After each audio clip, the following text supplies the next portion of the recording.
France, lorsque vous êtes hospitalisé, c'est notre système solidaire, l'assurance maladie, qui prend en charge votre santé. Médecine, chirurgie, obstétrique, soins de suite et de réadaptation, psychiatrie, le métier du soin, dans le public comme dans le privé, est le même.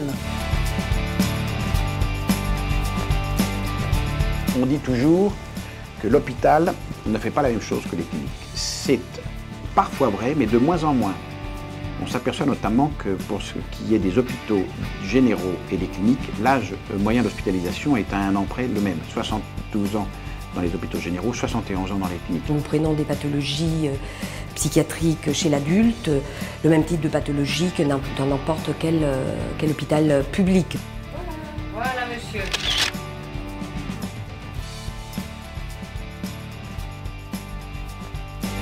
En France aujourd'hui, il y a 134 cliniques qui prennent en charge l'urgence et autant qui voudraient le faire mais qui ne peuvent pas le faire faute d'autorisation. L'hospitalisation privée, c'est 60% des interventions chirurgicales, 75% de la chirurgie ambulatoire, 40% des traitements anticancéreux, 50% de la dialyse, 20% des hospitalisations psychiatriques et 33% des soins de suite et de réadaptation. Avoir un service de maternité, c'est un privilège et en même temps, c'est une contrainte importante puisque nous devons assurer une permanence des soins 24 heures sur 24, 365 jours par an. Les femmes viennent accoucher quand c'est le moment. Cette contrainte de permanence des soins ne nous est pas spécifiquement rémunérée. Nous n'avons pas de financement pour cela. La continuité des soins est assurée 24 heures sur 24 et 7 jours sur 7. L'hospitalisation privée, c'est aussi un accouchement sur 3 et 2 millions de passages par an dans les services d'urgence privés. 1200 établissements sont répartis sur l'ensemble du territoire, 130 000 salariés y travaillent et 40 000 praticiens libéraux. Arrêtons de dire que le privé n'est là que du lundi au vendredi, de 8h à 20h. Nous sommes là jour et nuit, samedi, dimanche compris. Il n'y a pas qu'un hôpital où vous avez une lumière éclairée et un médecin pour vous accueillir.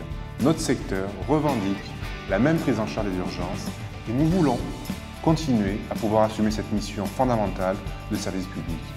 Et cela veut dire accueillir tous les patients. Un préjugé tenace voudrait que la clinique sélectionne ses patients. Voyons ce qu'ils nous répondent quand on leur demande comment ils sont arrivés à la clinique. Je suis venue par l'intermédiaire de mon médecin traitant. Et par mon médecin traitant. Et il est venu ici, alors on l'a suivi. Parce que c'était un bon docteur. Voilà.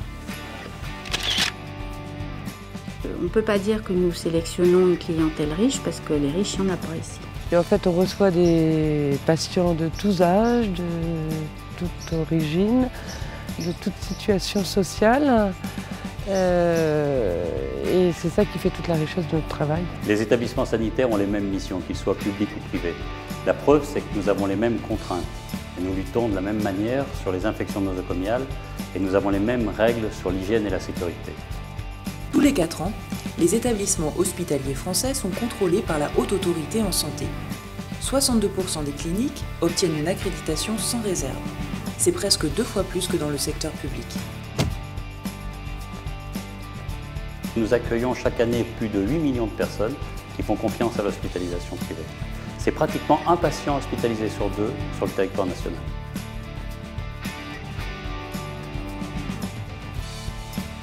Un même métier, une même mission, et pourtant 2 tarifs différents.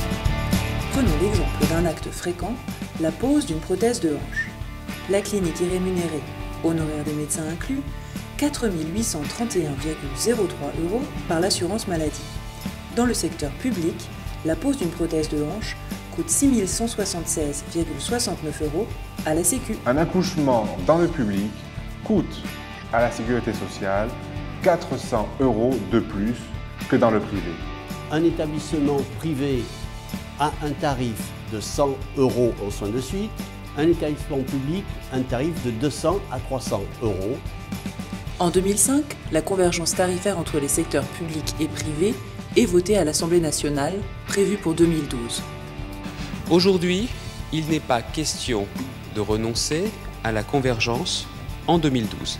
2009, par simple courrier, la ministre de la Santé Roselyne Bachelot annonce au secteur public le report de la convergence à 2018.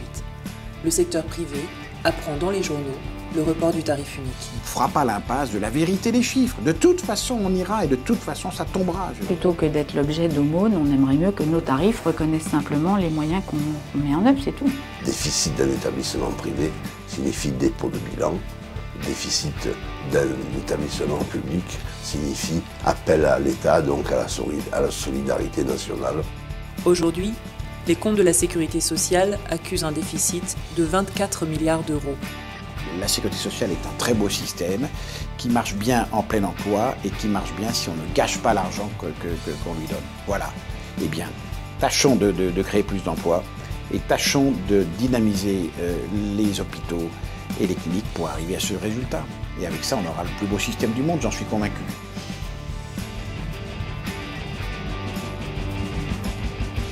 Le tarif unique permettrait à la sécurité sociale d'économiser 15 milliards d'euros par an.